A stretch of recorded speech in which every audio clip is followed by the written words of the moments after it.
And we're following breaking news this morning on the Wake Up Show with a deadly shooting in Spokane Valley. Major crimes detectives on scene last night into the morning. We're live from where it happened and what the sheriff's office is telling us. Plus, the Strait of Hormuz closed. The back and forth on the ceasefire deal with Iran. The bombing in Lebanon causing confusion. We're looking forward to some more sunshine today. Temperatures warming up just a bit from where we were yesterday, but then bigger changes on the way as we approach the weekend. Details on when the showers arrive and when thunderstorms could follow coming up. Wake up, you gotta rise to the sun. And here it comes, it's time to make the best of what you got to give. It's all about rising, and I wanna be there. This is breaking news. And we start with breaking news with major crimes detectives investigating a fatal shooting in Spokane Valley. It left a 17-year-old dead and it closed part of 16th Avenue last night. Thanks for joining us here on the Wake Up Show. I'm Sam Adams. And I'm Kalai Chalk. Spokane County Sheriff's deputies say the shooter is detained. With that, let's get to NonStop Locals' Giara Cottingham, who's at the scene this morning with what happened. Sam Kalai, a 17-year-old boy, is dead following a shooting involving an armed driver here in Spokane Valley. The sheriff's office says that driver is detained and there is no ongoing threat to the community. The Spokane County Sheriff's Office reported to the scene shortly after 8:10 p.m. on Wednesday night, and we're told that this incident happened following a confrontation of a 4-person vehicle and a 17-year-old teenage boy. We're told that teenager might have been going through a mental health crisis. He blocked a vehicle in the road. That's when he also tried to enter that vehicle with 4 people inside, and the armed driver, attempting to get him out, then got out of the car. Confrontation arose and he shot and killed that teenager boy. Now, we don't know any details as to the relationship between these individuals, how it initially begun. We do know the sheriff's office and the Spokane Valley Fire Department were out here all night, initially giving life-saving efforts to that teenager who was pronounced dead on the scene. We'll continue to keep you updated as more details unfold. Live in Spokane Valley, Giara Cottingham, NonStop Local. Bit of a chilly start out there with clear skies, but the sunshine is going to help us out quite quickly as we head throughout this morning. 37 degrees right now as we look over toward Yakima, down towards Spokane. We're talking about temperatures right around freezing right now, a little bit above freezing. But speaking of right around freezing, 32 is where we sit over toward the Tri-Cities. The good news we have when it comes to the sunshine meter here, we are expecting to see plenty of sun throughout the day. It is going to be a beautiful day. If we have any clouds coming in, they're going to be in the upper levels of the atmosphere. Those light wispy clouds should just add to the beauty of today, maybe making for a really nice sunset as we head later into tonight. But things do start to change as we look ahead. We go from those mostly sunny skies today to starting with sunshine tomorrow, then a few clouds move in toward the afternoon and evening, and maybe even a few light showers for some of us as those clouds move in. The heavier showers, though, move in as we head overnight tomorrow night and really into our Saturday morning. By Saturday afternoon, we're talking about the possibility of a few thunderstorms across the region. More on where that instability to create those thunderstorms is coming from in just a few more minutes. Sam and Kalai. All right, Justin, thank you. The 2-week ceasefire between the U.S. and Iran is already now in doubt on its second day. Iran paused oil traffic through the Strait of Hormuz because of continued attacks in Lebanon by Israel. Iran says that's in violation of the ceasefire terms, but the U.S. disagrees. And despite this all, the two sides are now set to move ahead with in-person peace talks. Here's NBC's Alice Barr with the latest from Washington, D.C. Growing threats to a fragile peace as Israeli attacks in Lebanon and turmoil in the Strait of Hormuz risk undermining a 2-week ceasefire with Iran. President Trump posting overnight that the U.S. military will remain in place until a full peace deal is reached. And if it's not, quote, the shooting starts. Vice President J.D. Vance set to lead the U.S. team in peace talks with Iran this weekend in Pakistan, zeroing in on a central sticking point. We want Iran to not be able to make a nuclear weapon. We want the nuclear fuel, which is something the president has made very clear. Iran disputes that giving up its enriched uranium was part of the ceasefire agreement. The Strait of Hormuz is also central to a deal, and Iran's military is asserting it will maintain control over that vital energy route, with shipping traffic still not flowing freely, despite President Trump's demands it be fully open under the ceasefire. The president floating a possible joint venture between the U.S. and Iran to collect tolls on the strait, as Iran is tying the critical waterway to another obstacle to peace: Israel's ongoing strikes in Lebanon, where it's battling with Iran-backed Hezbollah militants. Mediator Pakistan initially said the ceasefire includes Lebanon. Israel and the U.S. dispute that. Lebanon is not part of the ceasefire. That has been relayed to all parties involved in the ceasefire. Iran says the fighting must end there too under a final deal. Serious challenges on a fraught path to peace. In Washington, Alice Barr, NBC News. Let's get to your local news headlines right now, where the Spokane County Sheriff's Office has now identified the man who died after crashing into a parked car and a tree while fleeing from sheriff's deputies. That man has been identified as 42-year-old Gregory Sharkey. A caller reported seeing a fight between Sharkey and a woman in their car while they were driving along Trent near Argonne Saturday. Officers found that car near Boulder Beach on Upriver Drive. The woman got out, but police say that's when Sharkey drove off and crashed. He was pronounced dead at the scene. The exact cause of death is still under investigation by the medical examiner. And the Spokane County Medical Examiner also confirming now the identity of the man who was pulled from the Spokane River near Upriver Drive and North Stone. The ME says that the person pulled from the water Monday was 35-year-old Alex Reyes. He'd been listed as a missing person out of Spokane and had last been seen March 17th. Investigators believe his death was accidental, but the medical examiner will make that final determination.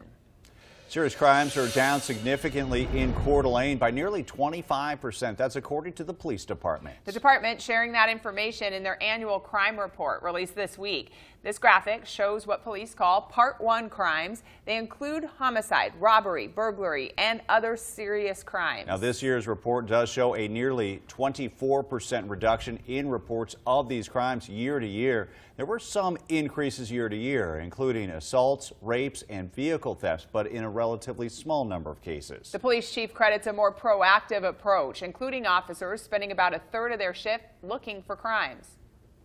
Sometimes it's just for a traffic violation and they're not connected to any type of crime, but a lot of times they know what they're looking for and kind of the who's who in the zoo. And when they find that, they can dig into that traffic stop. They may find drugs, they may find a warrant, they may find a suspended license.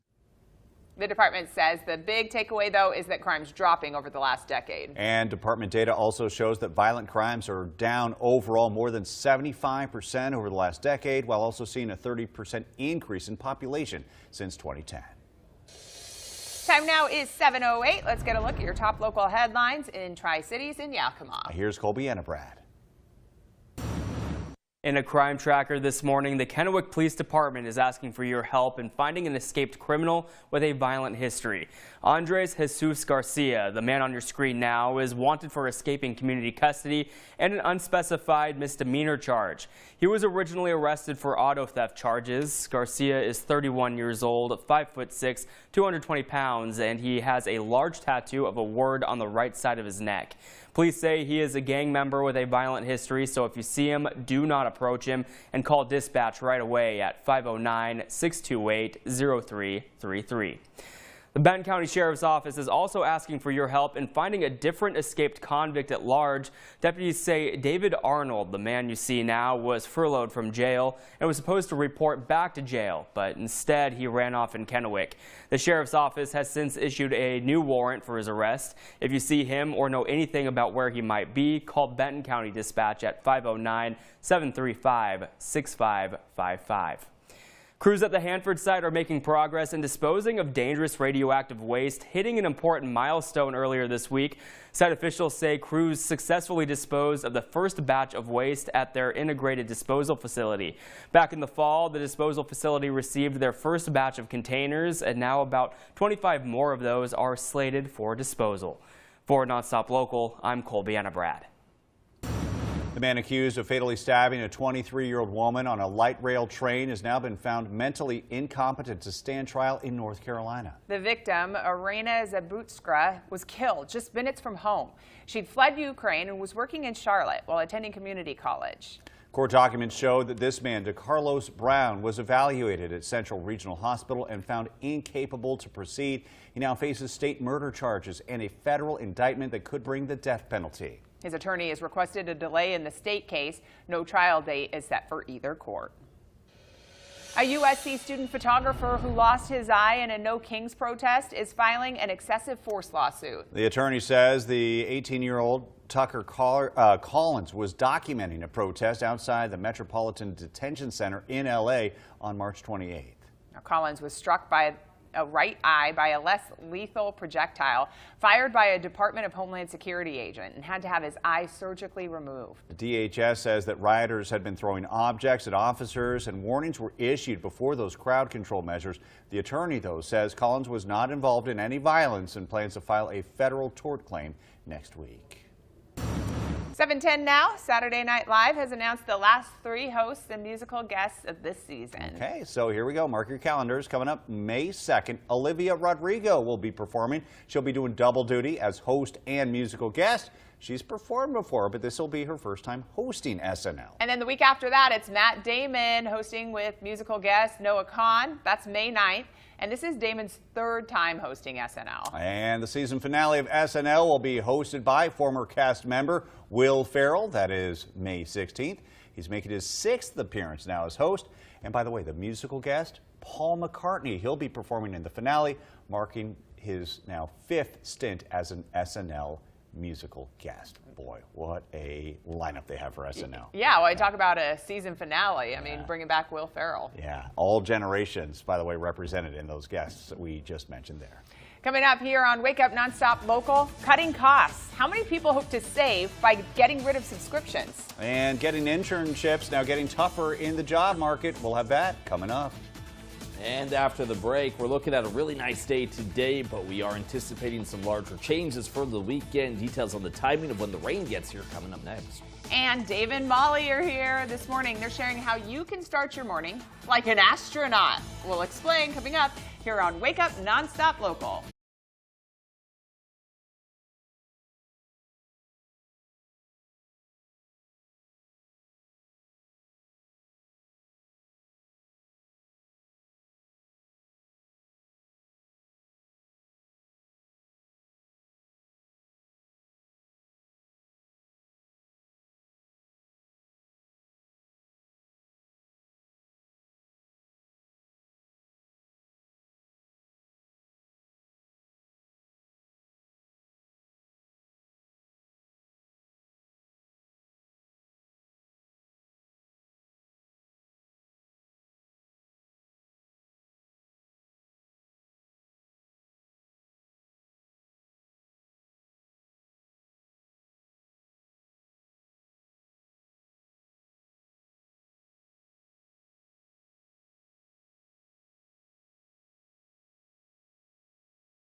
Hi, the Artemis 2 crew is still up in space, but the Dave and Molly crew down here on Earth join us right now on the Wake Up Show. Very Hello. down to earth. Thank We've always been told that. We're very down to earth. You've also been told you're a little spacey. Oh, you were too much. Hey-oh.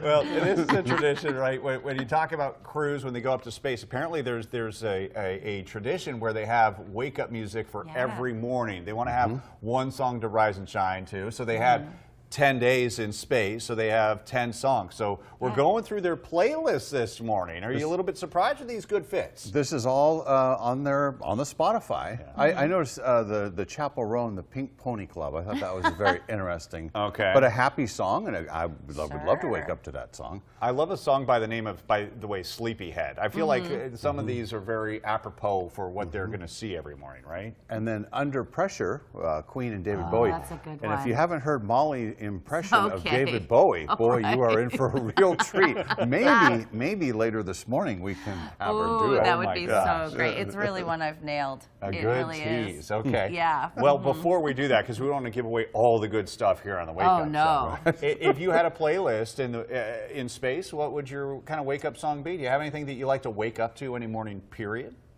Ooh. I wake up to. Oh, that's a good song. No, I know. Yeah. But they keep on playing the same song every morning. Yeah. We played that one for a while back in the 90s. Did. Yeah. I like Mr. Blue Sky.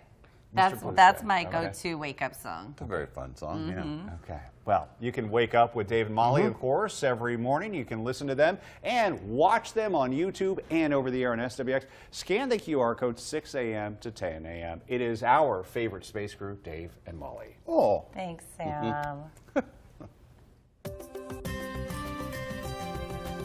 Molly's alarm there, more of a one-hit wonder, but it hasn't been a one-hit wonder when it comes to the sunshine in the inland northwest this week. We have more of it today, but with the clear skies overnight, strong radiational cooling, we have one of the coolest temperatures to start things out this morning across the nation. We're down into the 30s for many of us, right around the mid-30s for Spokane. North Idaho Panhandle, we're into the upper 20s this morning.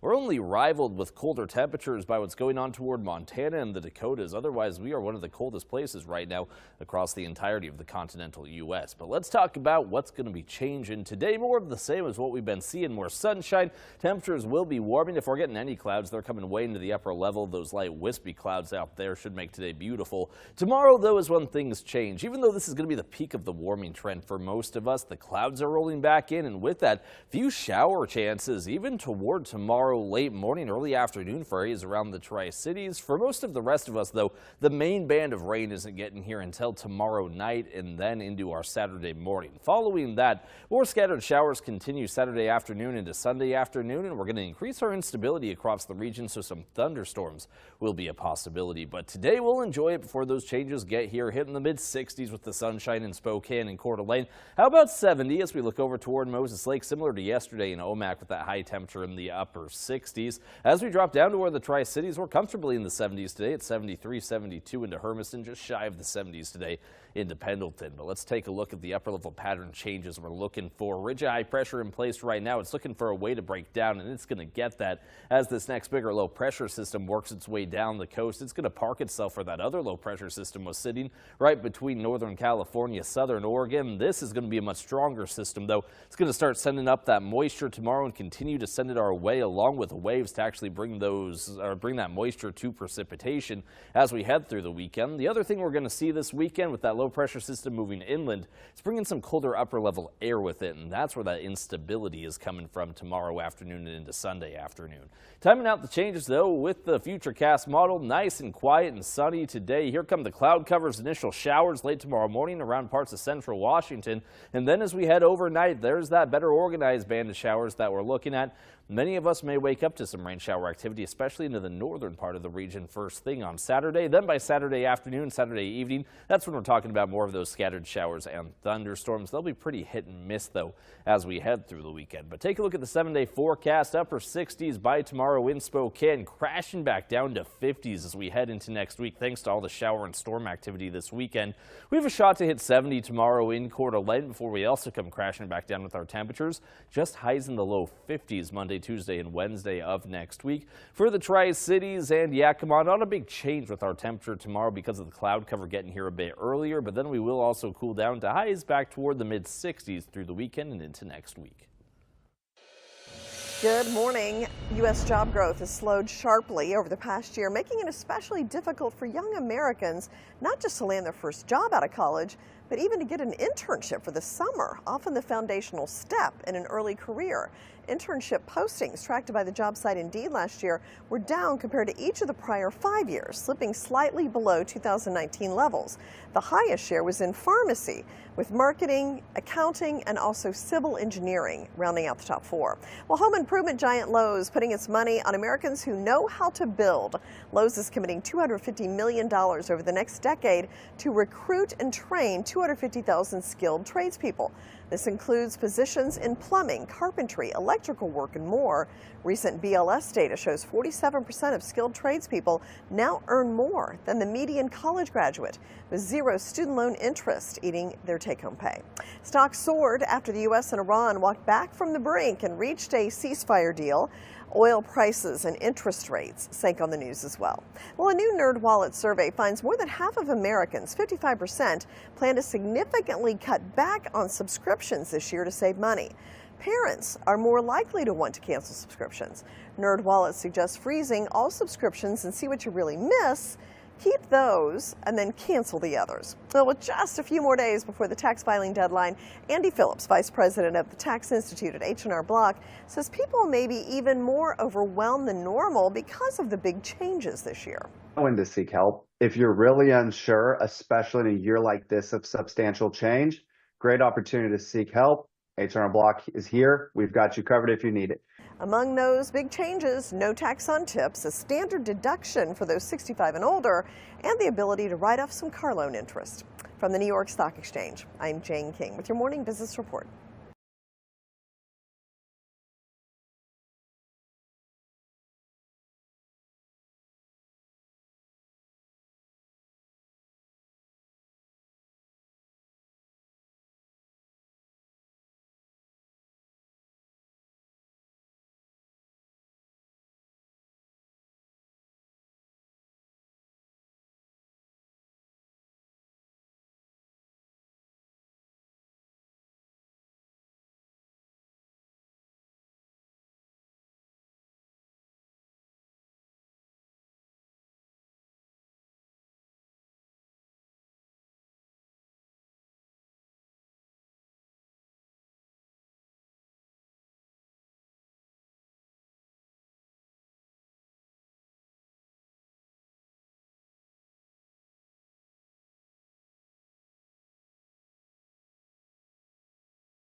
I'm Sam Adams. You're watching NonStop Local News. A 17-year-old is dead after a shooting last night involving an armed driver in Spokane Valley. NonStop Local's J.R. Cottingham live this morning from the scene.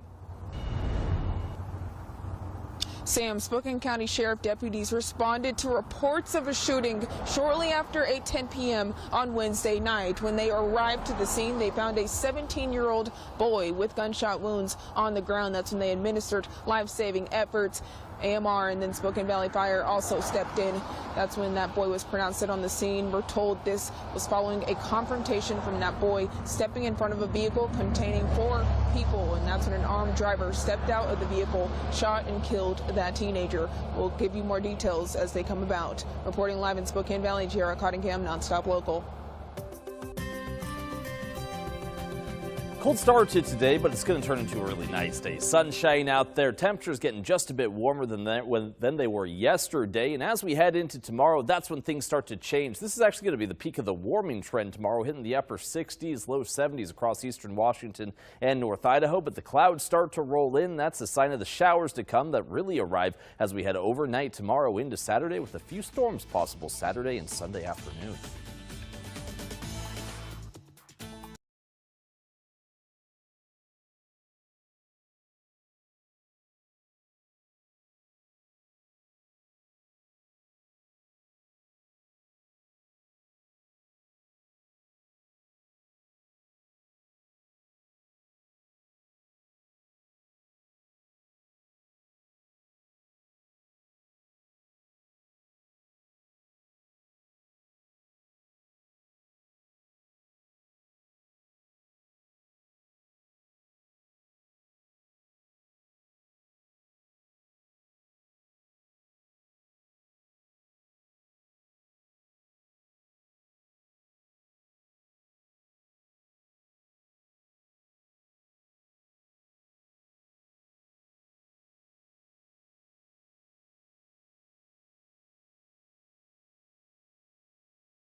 Coming up on Wake Up NonStop Local, breaking news. A 17-year-old killed on a street in Spokane Valley. 1 person detained. We're live at the scene. Also this morning, shaky ceasefire. The truce between the U.S. and Iran under threat after attacks by Israel. We've got the latest from the Middle East. And a man trapped in a flooded mine found alive. How many weeks this miner spent underground and his condition right now. We'll have that for you coming up. It's that bizarre time of year in the inland Northwest where you need the jacket, but you're also going to need the shades when you step out the door. Sunny skies, and we will be warming up today, but more details on when the clouds are coming back coming up in your forecast. Wake up, you gotta rise to the sun, and here it comes, it's time to make the best of what you got to give. It's all about rising, and I wanna be there. This is breaking news. Tracking breaking news right now, a 17-year-old boy is dead after a shooting in Spokane Valley. Spokane County Sheriff's Office says that it happened just after 8 last night. Thanks for joining us. I'm Kalai Chong. And I'm Sam Adams. That's the top story we continue to follow for you this morning. That shooting happening on 16th Avenue. This is in Spokane Valley near South Union Road. That's where you find NonStop Local's J.R. Cottingham live right now.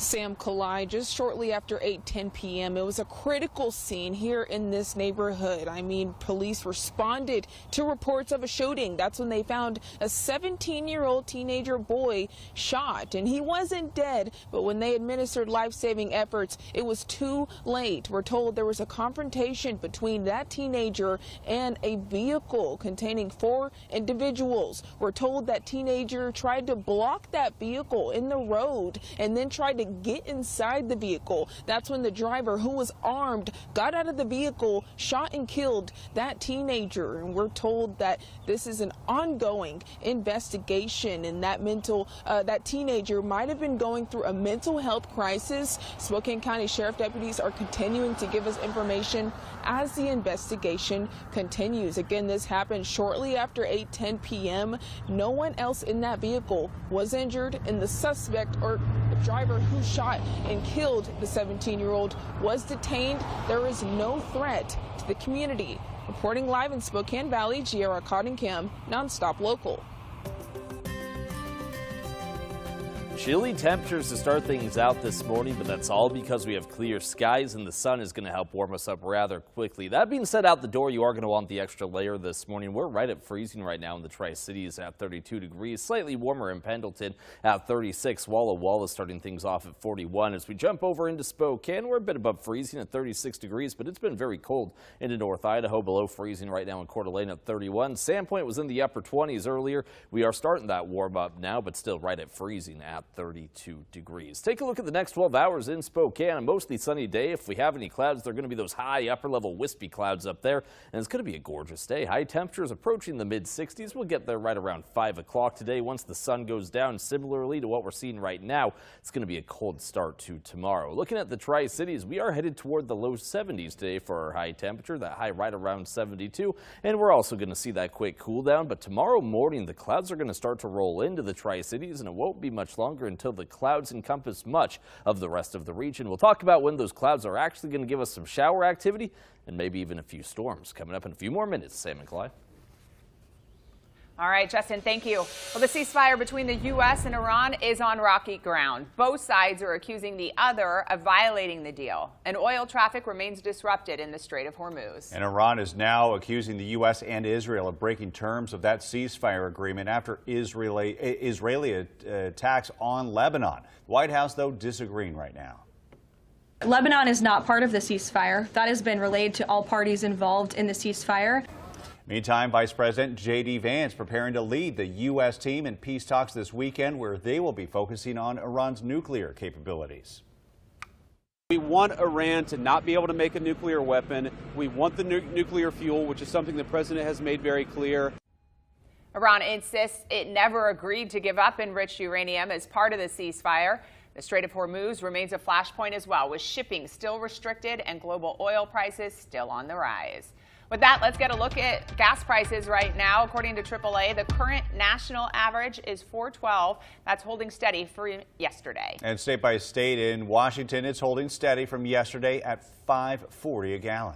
In Idaho, the price per gallon is $4.33 on average, up a cent from yesterday. In Kootenai County, it's slightly below that at $4.13. Well, a mother in Airway Heights is facing charges of neglect and abuse after her newborn daughter was found without medical care and drugs were discovered in the home. Court documents detailing the infant's first weeks, prompting child welfare advocates to call for early intervention. The executive director of Vanessa Behan in Spokane telling us that many parents can often feel overwhelmed, but reaching out for help can prevent a tragedy. We really want to say to families, call us before you parent in a way that you might regret or take a step that you didn't mean to do. Now, these Vanessa Behan services are available around the clock, and it is free to call for support. Organizers hope that more families will reach out before a crisis.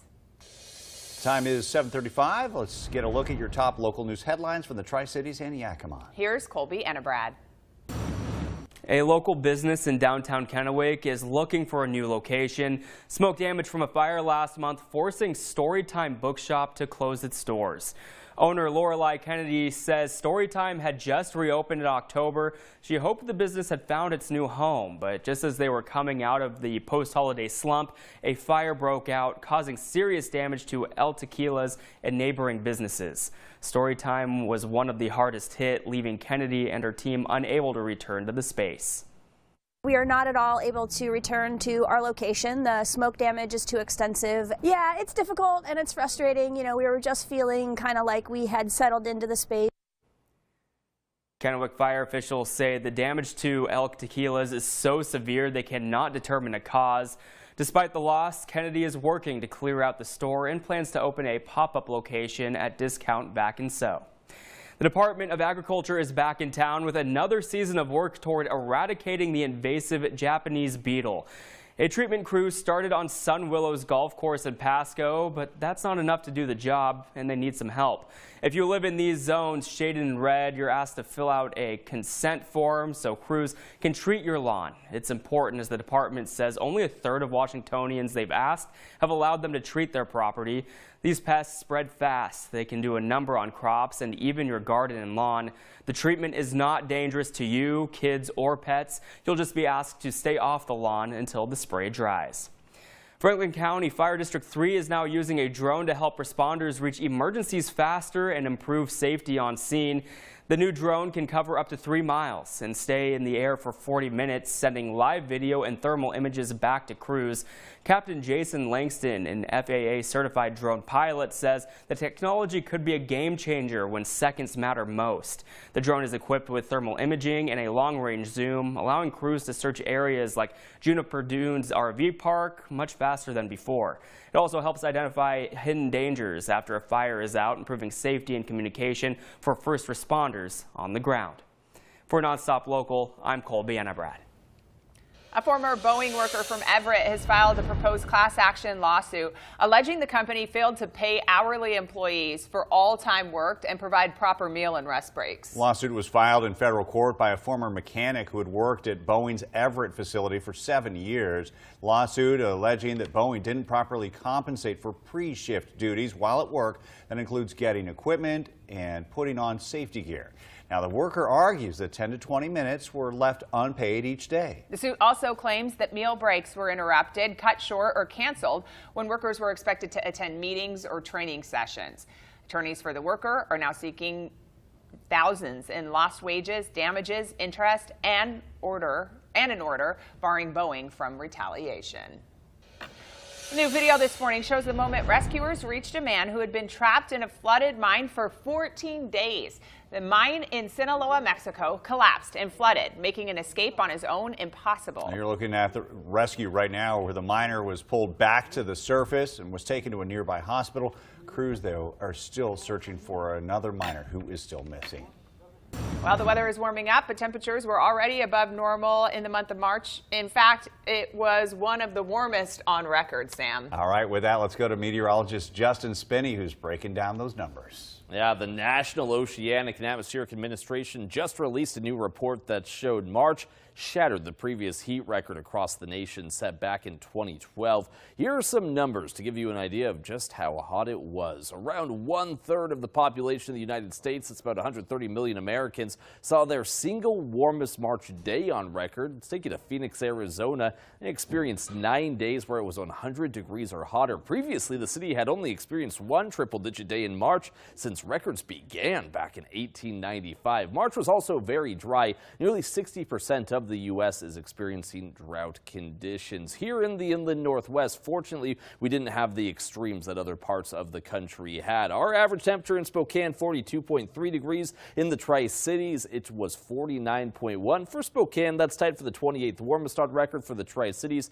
tied for the 20th warmest on record. So definitely a little bit warmer toward the southern part of our region. The good news is we're not behind on rainfall. In fact, some of us are ahead of the average line over the last 30 days when it comes to rainfall. The problem we've had all winter long and even through the month of March, a lot of that rain came, or a lot of that precipitation came as rain rather than coming as the mountain snow that we need. So as a result of that, we still have drought conditions, especially into southeast Washington, up through parts of north central Idaho, all the way up toward Kootenai County. That is where we are seeing severe drought, even here in the month of April. If you guys are wondering where the cold weather was, Alaska had the 4th coldest March on record, the coldest since 2007. So we were somewhere in between those extremes, getting close to average temperatures, but a little toward the warm side through the month of March, guys. All right, Justin, thank you. Well, it is golfing season. If you want something done right, you do it yourself. That's exactly the plan for pro golfer Bryson DeChambeau this week at the Masters, which is underway. Okay, DeChambeau told ESPN he's been working for years to build his own clubs, and he says they're finally ready. So he's going to start out by golfing with a homemade 5-iron that he made with a 3D printer. Yeah, you heard that right. He made this with a 3D printer. We'll see it today in round 1. The Masters is underway at Augusta. DeChambeau, by the way, about to tee off from the first tee. So we got a 5-iron here, but this is not going to do what his printed 3D 5-iron is going to do. And this is your club. You brought this today at work. Thank you. Kali's always ready for the job. I'm always ready to golf. I'm amazed, though, because you think about you have the club face itself, you have the shaft, you have so many moving parts. I would imagine everything but the handle, the grip at the end, is going to be made from his 3D printer. Okay, that's impressive. In the meantime, I just need to be able to identify a 5-iron a little bit more quickly, because when I went down, I was digging through the bag. I'm like, right there. I don't know. It says 5-iron right there. Boom, you got it. Yeah, for the record, this guy is golfing all the time. I got my first lesson last year from Sam, so we got to get back out there. And look at her now. She knows what a 5-iron is. No one is half the battle. All right, still to come this morning here on the Wake Up Show, talking more sports. A long day at the office for the Seattle Mariners. Where things stand after their latest setback, coming up on Wake Up NonStop Local.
The return of a tradition unlike any other. The 90th Masters Tournament is here. Play is already underway from Augusta National Golf Club. Round one of the first major of the year happening as we speak. Rory McIlroy, your 2025 Green Jacket winner, set to tee off at 7:30. It'll be a fun 4 days to watch. The Seattle Mariners lose again, their fifth loss in a row, and are now the owners of the worst record in baseball at 4-9. I know it's early, but at some point you do have to stop digging a hole for themselves. They're off today, starting a 4-game series with the Astros tomorrow. And another WSU men's basketball player has entered the transfer portal, this time starting guard Jerome Morton. He's now the 12th player from last season's roster to depart the program, either through the portal or by other means such as graduation. And Seattle Kraken president Ron Francis will step down when the regular season ends next week. He's been with the Kraken first as their general manager since the team's inception. Seattle has lost 6 straight and 14 of their last 17 games and will miss the playoffs for the 3rd straight season. I'm Austin Getz, and that's the Sportsman. Unlike the Mariners, we are heating up right now. We're in the midst of a warming trend that for most of us is going to continue into tomorrow, and today is really going to be a nice day before changes take place. Sunny skies across the region, and we are again getting toward the upper 60s and 70s for those high temperatures for most of us today. As we head into tomorrow, this is when the changes start to take place. Even though it's still going to be pretty warm out there, we're expecting more clouds to roll in, first into the southern part of our region, then they'll work their way north as we head throughout the day. Overnight, those clouds are going to give us some shower activity, and as we head into this weekend, we'll see more scattered showers stick around. Saturday and Sunday afternoon, we also have some chances to get some thunderstorm activity off the ground. So let's talk about the changes right now. We're starting, though, with the temperatures that are warming up today. Mid-60s into Spokane and Coeur d'Alene, 62 today in Sandpoint after a very cold start to the day. It was down around freezing into the Tri-Cities also this morning. We're going to get all the way up to 73, though, 72 as we drop down into Hermiston, Oregon, 70 into Yakima today. As we look toward the Okanagan Valley, 68 is going to be our high temperature, very similar to where we were yesterday. Could be a bit breezy also as we look up toward Omak, but changes to come. We have a ridge of high pressure in place right now. It's waiting for something to break it down, and that's going to come through this bigger low pressure system that's dropping all the way out of the Gulf of Alaska, quickly working its way down the coastline. It's going to park itself right about where that other low pressure system was, but push a little bit farther inland through the weekend. That low pressure system is sending up the moisture our way. That's why it's coming up from the south starting tomorrow with that cloud cover, and then eventually the shower activity will work south to north. Also, as we head overnight Friday into Saturday, it's also bringing in some colder upper level air. That's where instability is going to come from. That could give us some thunderstorms as we head through the weekend. So getting into the Futurecast model, nice and quiet today. Definitely enjoy today. It's going to be a beautiful one. As we continue into the afternoon, there's some of those showers moving up. Even in the late morning hours, we could get a little bit of light rain into areas like the Tri-Cities. I think our best shower chances will be into central Washington and down towards southeast Washington. Here comes the better organized band of showers, though most of us will get rain from this as we head late Friday night into early Saturday morning. Northern part of the region could start with that rain when you first head out on Saturday, and then it's more of those scattered showers with the hit and miss thunderstorms as we head into Saturday afternoon and returning once again as we head into our Sunday afternoon. We're now on the map with the Storm Prediction Center everywhere in light green. That's a chance to see thunderstorm activity, and that is everywhere across the inland northwest. We don't expect those storms to be severe. They should be small, they should be brief, but still don't want to be outside in them. We could get some heavy rain, some small hail, and of course some lightning flashes within those thunderstorms. So taking a look at the shower chances, they do spike this weekend. Bit of a break on Tuesday, then another weather system is going to bring a front through as we head into next Wednesday. Temperatures come crashing back down this weekend. We fall all the way back down to the upper 50s by Sunday, and we'll keep those high temperatures in the 50s through next week. Better chances at 70s into Coeur d'Alene tomorrow before we also hit that cool down as we head through the weekend and into next week. 70s through tomorrow for the Tri-Cities and Yakima.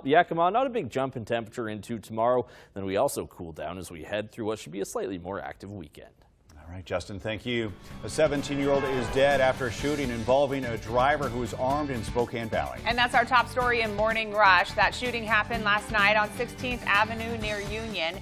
Detectives say the driver was detained. They say the teenager was in the street and may have been experiencing a mental health crisis. Detectives say the driver got into a confrontation with the teen and shot and killed him. The serial killer has admitted to strangling and killing 8 women and leaving their remains across Long Island, New York over the course of 3 decades. 4 of those victims were found on Gilgo Beach in 2010. Rex Hewerman is now scheduled to be sentenced June 17th. Prosecutors requesting life in prison. And the ceasefire between the U.S. and Iran is under threat. Both sides accuse the other of violating the agreement as Israel continues to bomb Lebanon.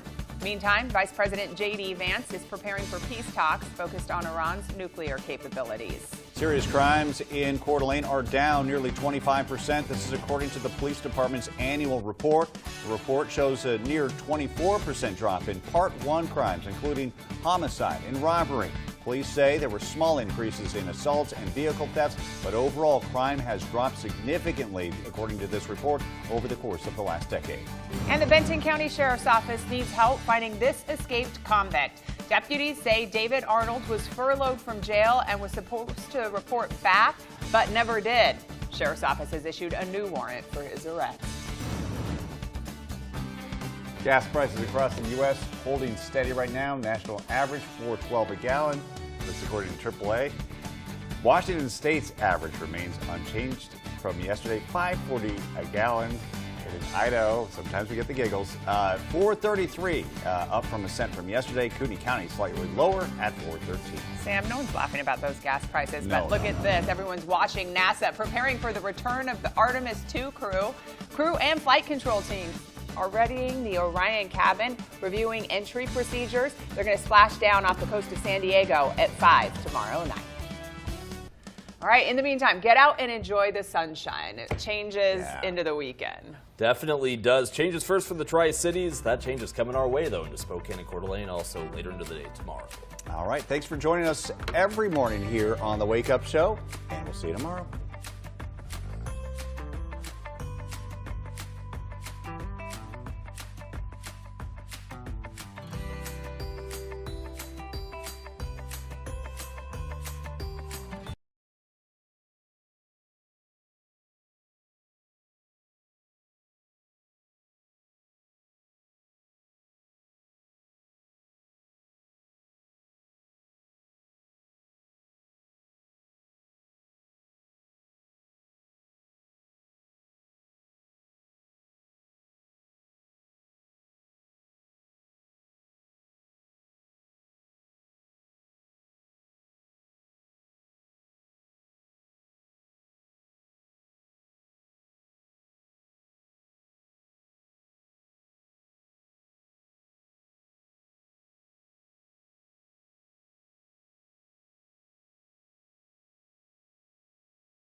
I'm Kalai Chalk. You're watching NonStop Local. A 17-year-old boy is dead after a shooting involving an armed driver in Spokane Valley. It happened on 16th Avenue near Union. Detectives say the driver was detained. They say the teen was in the street, may have been experiencing a mental health crisis. Detectives say the driver then got into a confrontation with the teenager and shot and killed him. We have some changes on the way as we head toward this weekend, but those changes do not get here today. We have more sunshine in the forecast. A great day to spend a little time outside. We get just a touch bit warmer than where we were yesterday. I think we'll hit a high temperature around 63 or 64 degrees in Spokane. That's going to be coming around 4 or 5 o'clock today. And then after that, we cool down quickly once the sun goes down. By this weekend, though, we are expecting showers and maybe a few afternoon thunderstorms with temperatures that are cooling to highs in the 50s.